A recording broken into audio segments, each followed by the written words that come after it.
निज जीभ को सबुबेले आयत्तरे रखंतु कहीं ना घर परिवार अधिकांश झगड़ार कारण यही जीभ ही होता है। चुप रहिबा भी जरूरी होता है। चुप रहिबा को अभ्यास करिबा सबुठु भल। दिन में गोटे घंटा निजको चुप रखा अभ्यास कर। गोटे घंटा नहेले 15 मिनिट चुप रहिबा को अभ्यास कर। 15 मिनिट नहेले खाइबा समय रे निजको चुप रखंतु। दुनिया रे किछि जानि नथिबा लोक ही जीवनर आनंद नियंती। सबु किछि जानिथिबा लोक तो समस्या भितरे घूरी बुलंती। जेउ लोक निज जीवन को नहीं अधिक चिंता करिथांती से लोक जीवन रे ठीक रे बंचिबा शिखि न थांती।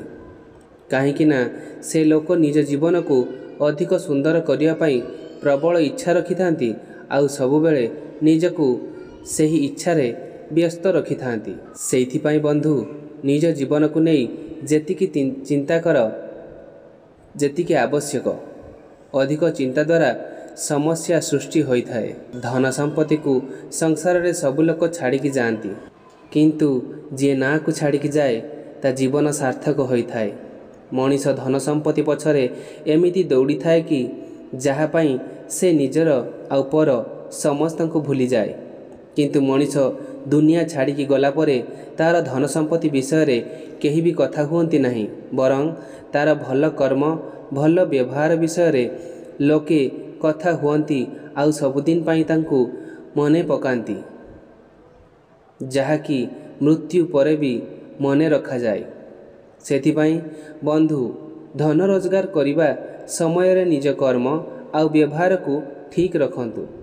काहेकि ना हिसाब केवल आम कर्मर हेब धनर नुहे। जेउ जगारे कथा कहिबा दरकार से जगारे कथा कुह।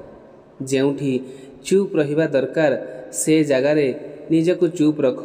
एमिति करिबा द्वारा जीवन अधिक सुंदर होइथाय। बेले बेले लोक एमिति जगारे कथा कहि थांती कि जेउठी चुप रहिबा भी भल आउ बेले बेले लोक से जगारे चुप रुहंती जेउठी कथा कहिबा दरकार। एमिति करिबा द्वारा निज पाई खराब अन्य पाई ठीक होई न थाए। एमिति करिबा द्वारा भी समय नष्ट होई थाए। अधिकांश लोक बहुत बड़ बड़ कथा कहि थांती। निज कथा को ठीक प्रमाण करिया पाई घंटा घंटा धरी जुक्ति करि थांती। निजको सबुठु बड़ ज्ञानी मानि थांती किंतु प्रकृत रे से ही सबुठु बड़ मूर्ख होई थांती। कि ना ज्ञानी लोक माने निज कथा को छोट छोट शब्द रे ही शेष करि थांती। से कहा सहित जुक्ति करी निज समय को बर्बाद करि न थांती।